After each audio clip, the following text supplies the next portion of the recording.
Ассаламу алейкум, Таджикистан!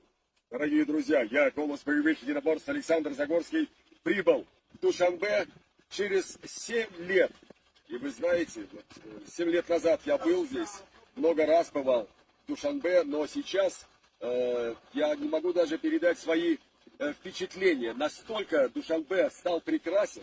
Новое строительство, новые гостиницы, здания, вот этот парк независимости Таджикистана. И это стелла, но это просто удивительная красота. Я хочу выразить огромную благодарность мэру Душанбе за развитие города, за то, что он становится с каждым днем прекраснее.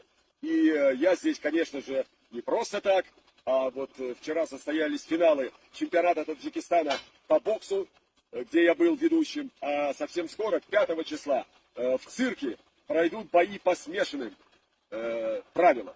Я также буду там ведущим. Огромное спасибо. Спасибо вам. Спасибо, Таджикистан. Я счастлив быть в столице, Душанбе. Таджикистан, папеш!